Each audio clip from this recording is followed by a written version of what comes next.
Hello and welcome to Cheppy Today. I'm Will and I'll be going through some of the most talked about topics in crypto. If you want to be kept up to date with the discussion, remember to give us a like and to subscribe. So this week marked an important anniversary for the crypto industry.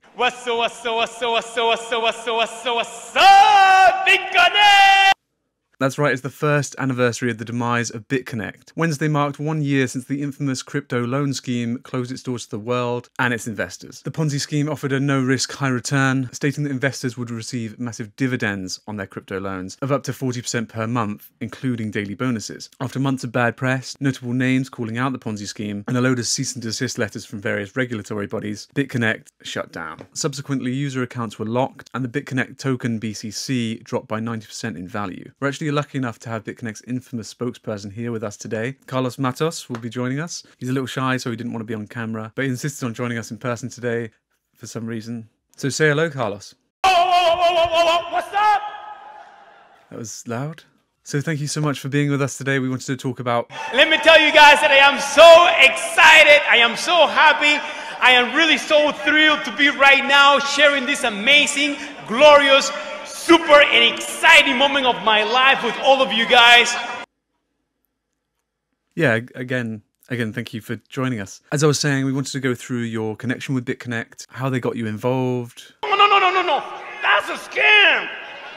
Well, yeah, we know that now. We just wanted to talk to you about... No. Okay, this isn't working. If you could see yourself out. Sorry about that. Moving on, and speaking of potential scams, we have an update to the Cryptopia hack. If you haven't heard about the story, we'll put a link below to the video we made explaining in more detail. So Tuesday saw the Cryptopia exchange suffer what they announced was a hack. The exchange team released a statement which lacked any resemblance to any detail, which in itself raised a few eyebrows. Today we know a few more things. Firstly, it was noted that around 19,000 ETH was transferred out of the exchange just a few days before the hack. 10 minutes after this transfer of ETH, there were two further transfers, including one comprising of 48 million... How do you pronounce that? CENNZ. Anyway, these two further transfers were sent to the same wallet, but a different wallet to the aforementioned ETH. However, later on there was a transfer between the two separate wallets, leading some to speculate that they were funds from the hack. Secondly, funds also related to the hack were traced by a sharp-eyed Twitter user by the name of Shafted Tangu.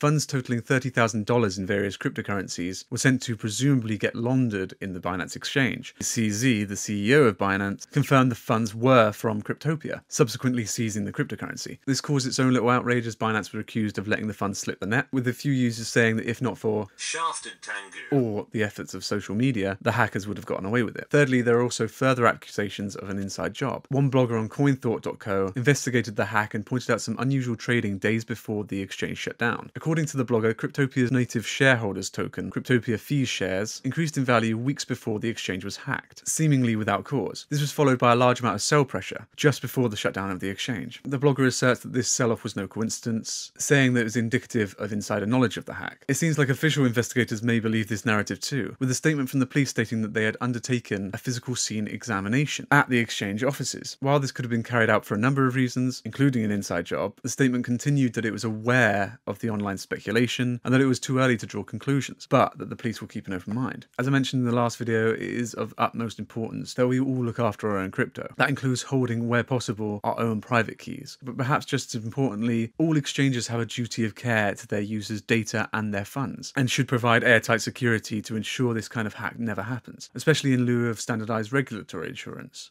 Now onto something that has seemingly materialized from thin air, and that is the news that 7 US universities, including the big hitters MIT, Stanford, and Berkeley, are creating a crypto to effectively supersede Bitcoin. They plan to outdo Bitcoin by creating a version that can do what Bitcoin can't: process thousands of transactions per second and do it without compromising decentralization. The team even have the backing of crypto hedge fund Pantera Capital. The crypto will be known as Unit-E. You can only assume that it plans to be a global currency with a name like that. Unit-E will apparently be launched in Q3 or Q4 of this year. According to professors, Bitcoin will never reach the speeds of current payment processors such as Visa due to its scaling problems, and inbuilt restrictions, alluding to the idea that they found a workaround for these issues. One of the researchers stated that while Bitcoin has shown that distributed trust is viable, it still isn't scaling at a dimension that could make it a global money, adding that Bitcoin was a breakthrough that has the capacity to change human lives, but that it wouldn't happen unless the technology can be scaled up. A report released by the researchers details much further the ins and outs of the new cryptocurrency, and focuses on 5 requirements it hopes to achieve. The first being security, adding that they wish to avoid problems such as double spend attacks. The second is low latency, in which they aim for 15 seconds for on-chain transactions and 2 to 3 seconds for off-chain. The third is throughput, the report stating that Unit E aims for a massive 5,000 to 10,000 transactions per second, stating this will be achieved through entirely new ways of sharding and novel consensus mechanisms. The fourth is usability, optimizing uptime and making sure users can make payments whenever they wish. And lastly, fifth is privacy, the report stating that it is imperative to everyday transactions and that Unit E will look to implement technology using the cryptocurrency Zcash as a basis. Regarding consensus protocols, the professors throw traditional methods out the window, instead choosing to implement their own devised consensus methods, dubbed Prism, which the report states can achieve performance metrics close to the physical limits. While this is extremely interesting, the idea of surpassing Bitcoin is nothing new. We've seen many iterations of altcoins trying to do exactly that. But to be fair, if anyone has the chance to actually outdo Bitcoin, it would be 7 professors from the most prestigious universities in the world, backed by venture capital. But as always, we'd love to hear your take on the stories discussed. What are your memories of Bitconnect? Do you think Unit E can outdo Bitcoin? So leave a comment, leave a like, subscribe, and we'll see you next time.